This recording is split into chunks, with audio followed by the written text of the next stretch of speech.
नमस्कार, अरुणाचल समाचार में आपका स्वागत है। मैं हूं गुरी शोभा। आइए बुलेटिन में सबसे पहले देखते हैं मुख्य समाचार। राजधानी क्षेत्र में लागू धारा 144 आगामी 31 मई तक बढ़ा। जिला उपायुक्त कोमकर दोलुम ने कहा, शाम 7 बजे से लेकर सुबह 5 बजे तक जारी रहेगा रात का कर्फ्यू। लोगों से मास्क लगाने और सोशल डिस्टेंसिंग का पालन करने की अपील की।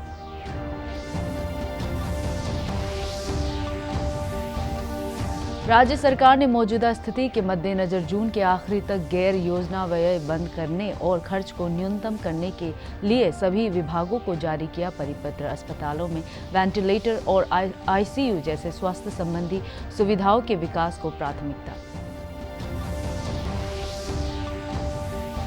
मौसम विभाग के अनुसार सुपर साइक्लोन अम्फन के कल दोपहर सुंदरबन के निकट पश्चिम बंगाल के दीघा और बांग्लादेश के हटिया द्वीप से टकराने की संभावना। तटीय इलाकों के लोगों को सुरक्षित स्थानों पर जाने की अपील।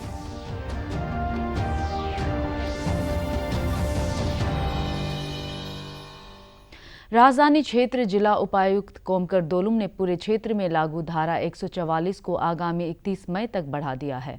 कल संवाददाताओं को संबोधित करते हुए उन्होंने कहा कि शाम 7 बजे से लेकर सुबह 5 बजे तक रात का कर्फ्यू जारी रहेगा। जिला उपायुक्त ने कहा कि दुकानों को खोलने के पहले के आदेश में कोई बदलाव नहीं किया गया है।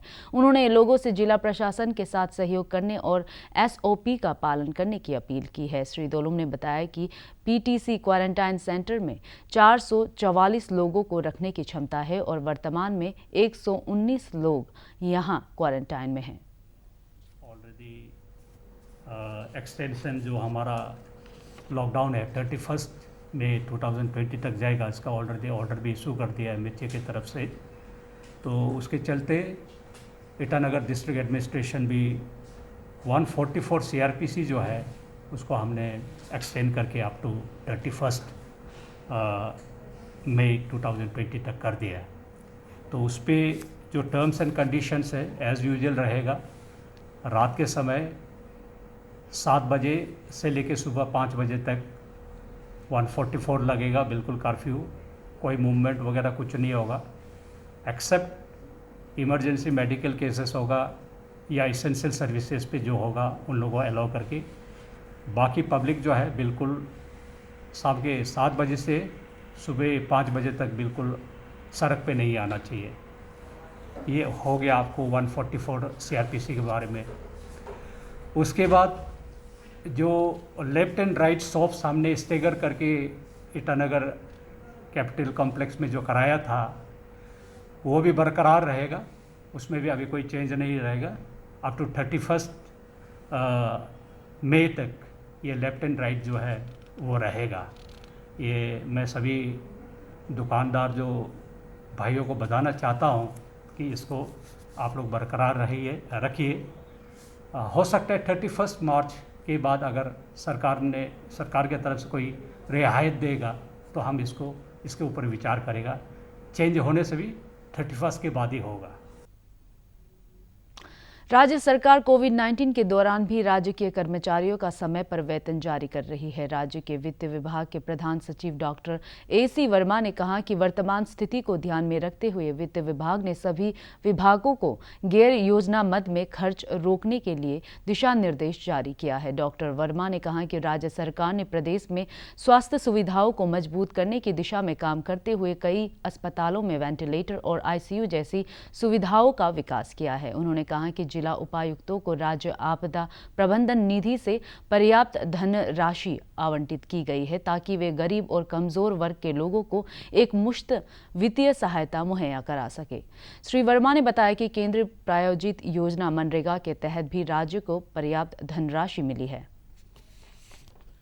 इसमें जो हेल्थ एंड फैमिली वेलफेयर में तरह तरह की फैसिलिटीज़ बनाना वो एक काम रहा है। ICUs बने हैं, वेंटिलेटर्स आए हैं और बाकी भी जो इंफ्रास्ट्रक्चर में सुधार हुआ है हेल्थ के रिलेटेड, जिससे कि अब हम लोग तैयार हैं कि अगर आगे कभी केसेस होते भी हैं तो उसको हम लोग संभाल सकेंगे। इसके अलावा जो हमारे डिप्टी कमिश्नर्स हैं उनको जो एक स्टेट डिज़ास्टर रिलीफ फंड होता है उसके तहत काफ़ी पैसा दिया गया है, जिससे कि अगर आगे कोई भी स्थिति ख़राब होती है तो उसको संभाल सकें, जो आपके जो क्वारंटाइन सेंटर्स हैं उसको अच्छे ढंग से वो चला सकें। जी जी।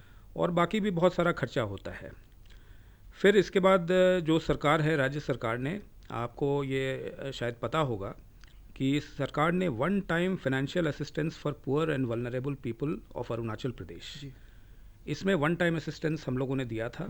और इसके अलावा जो है एक हम लोग पीएम किसान सम्मान निधि होता है जो गवर्नमेंट ऑफ इंडिया की स्कीम है, उसको टॉपअप भी हमने दिया है। जी जी।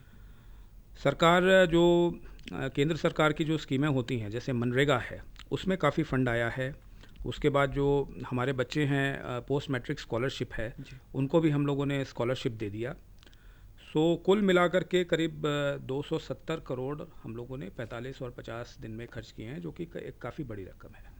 हमारा नॉन प्लान एक्सपेंडिचर होता है, जैसे कि पोस्ट क्रिएशन नया करना या नई गाड़ियाँ लेना, या ऑफिस का एक ऑफिस को हम लोग कई बार रिनोवेट करते हैं। उन चीज़ों पर हम लोगों ने फाइनेंस डिपार्टमेंट की तरफ से सर्कुलर इशू किया है कि ये चीज़ें जून एंड तक हम लोग बिल्कुल उसको रोक रहे हैं। अगर ज़रूरत रहे तो आगे भी बढ़ाएंगे। सो पूरा ख्याल ये है कि जो गैर ज़रूरी खर्च है उसको कम किया जाए, लेकिन जहाँ तक सैलरी और वेजेस, क्योंकि हम लोगों के यहाँ बहुत सरकारी और वेज वाले कर्मचारी हैं, तो उस पर हम लोग ध्यान रखेंगे कि उसमें कहीं कटौती नहीं होनी पाए।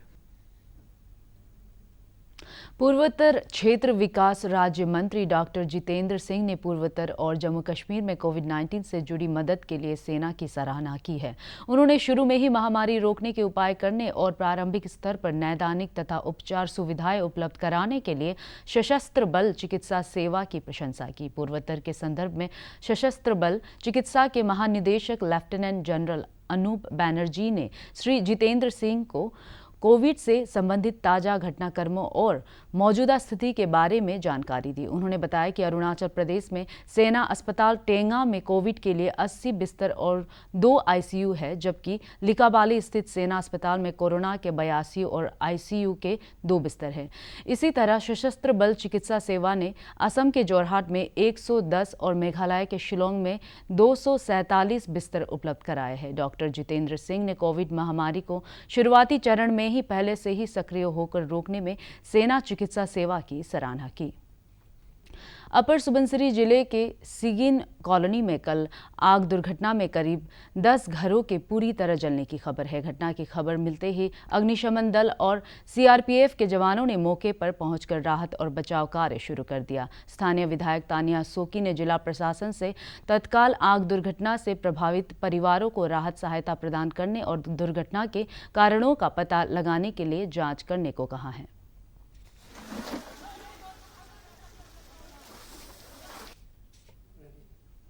मौसम विभाग के अनुसार सुपर साइक्लोन अम्फन के कल दोपहर सुंदरबन के निकट पश्चिम बंगाल के दीघा और बांग्लादेश के हटिया द्वीप से टकराने की संभावना है। इस दौरान 155 से 185 किलोमीटर प्रति घंटे की रफ्तार से आंधी चलने की आशंका है। सुपर साइक्लोन अम्फन पिछले 6 घंटे के दौरान 15 किलोमीटर प्रति घंटा की रफ्तार से बंगाल की खाड़ी के पश्चिम मध्य की ओर बढ़ गया है। तूफान अब ओडिशा के दक्षिण में पारादीप में करीब 480 किलोमीटर दूर बंगाल की खाड़ी के पश्चिम मध्य क्षेत्र में केंद्रित है। तूफान के कारण आज तड़के ओडिशा के तटीय क्षेत्रों में वर्षा शुरू हो गई है। वर्षा धीरे धीरे और तेज होने का अनुमान है और आज रात तथा कल दोपहर मूसलाधार बारिश होने की आशंका है। राष्ट्रीय आपदा त्वरित बल एनडीआरएफ के जवान तटीय इलाकों के लोगों से सुरक्षित स्थानों पर जाने की अपील कर रहे हैं। कि हमारा जो डॉप्लर वेदर राडार है ये मॉनिटरिंग हो रहा है और अभी समुद्र में इसका विंड स्पीड 200 से 240 किलोमीटर तक जारी है। ये उत्तर पश्चिम दिशा में गति कर रहा है। अभी जो उत्तर पश्चिम दिशा में गति करने का जो स्पीड है लगभग 15 किलोमीटर प्रति घंटा है, मगर हमारा ये अनुमान है कि स्पीड बढ़ेगा और ये धीरे धीरे उत्तर पूर्व दिशा में जो गति कर रहा है वही गति करेगा और कल आफ्टरनून यानी इसी टाइम पर और शाम तक ये पश्चिम बंगाल और बांग्लादेश की तटीय इलाका को दीघा और हातिया आइलैंड के बीच में सुंदरबंस के आसपास पार करेगा। राजधानी क्षेत्र जिला प्रशासन द्वारा राष्ट्रीय राजमार्ग की निर्धारित परिधि में बालू, गिट्टी या अन्य निर्माण सामग्री नहीं रखने के आदेश का उल्लंघन करने वालों के खिलाफ कार्रवाई की जा रही है। अतिरिक्त जिला मजिस्ट्रेट तालोपोतम ने कहा है कि बार बार दिशा निर्देश जारी करने के बावजूद निर्धारित क्षेत्र में निर्माण सामग्री को नहीं हटाने वाले लोगों के खिलाफ सख्त कार्रवाई जारी रहेगी।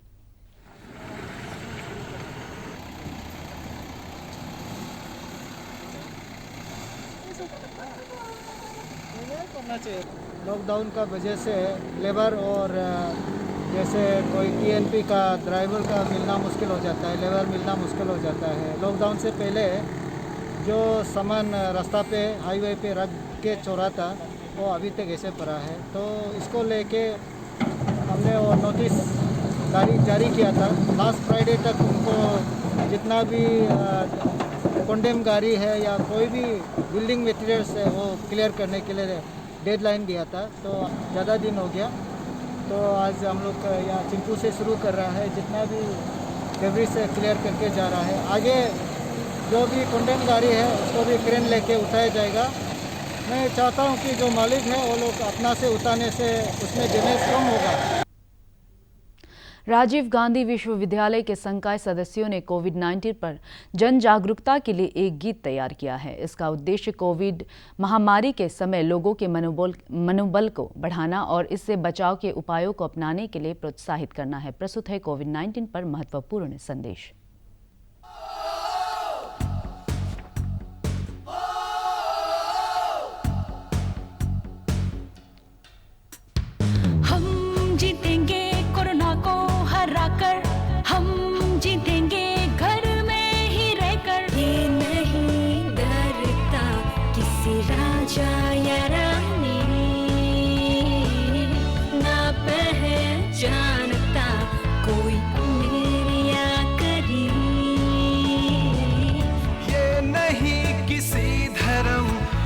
किसी जात का, नहीं किसी देश या कोई प्रदेश का।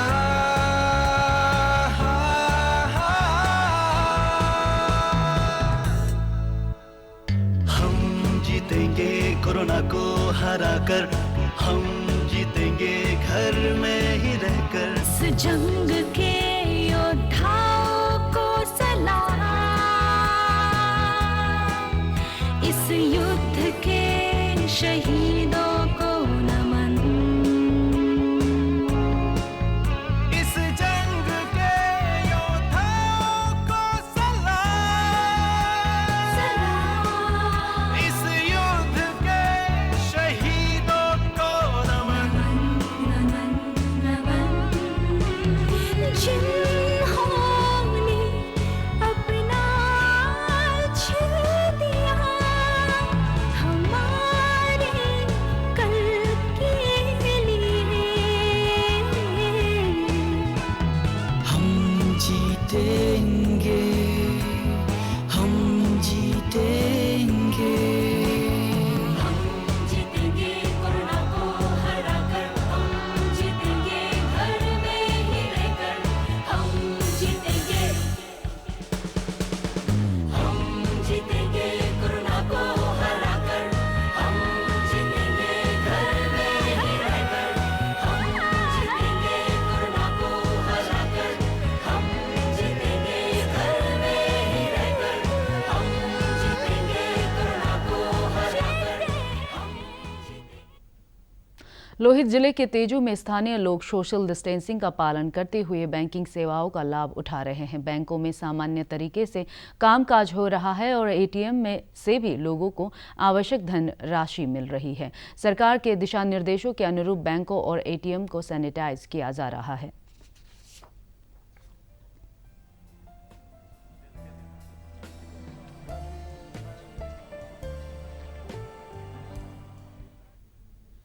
राजीव गांधी विश्वविद्यालय शिक्षक संघ द्वारा आज शिक्षकों को कोविड-19 के संक्रमण से बचाव के लिए मास्क वितरित किया गया। संघ ने शिक्षक संकाय के सदस्यों और अन्य कर्मियों को N95 मास्क वितरित करते हुए नियमित रूप से मास्क लगाने की अपील की। RGU के कुलपति साकेत कुशवाहा ने कहा कि देश भर में कोविड-19 महामारी के बढ़ते मामलों के बावजूद छात्रों का मार्गदर्शन करने के लिए शिक्षक डिजिटल प्लेटफॉर्म का प्रभावी तरीके से उपयोग कर रहे हैं। This is going to balance, like you are talking about mental health, you are talking about environmental sustainability, economic growth, social capital, youth welfare state, research and reflective pedagogy. The way you people have thought about it, I think these are the ingredients for sustainability. Arunachal समाचार के आज के अंक में इतना ही। हम कल फिर हाजिर होंगे अरुणाचल और देश दुनिया की खबरों के साथ। आप देखते रहिए अरुण प्रभा। नमस्कार।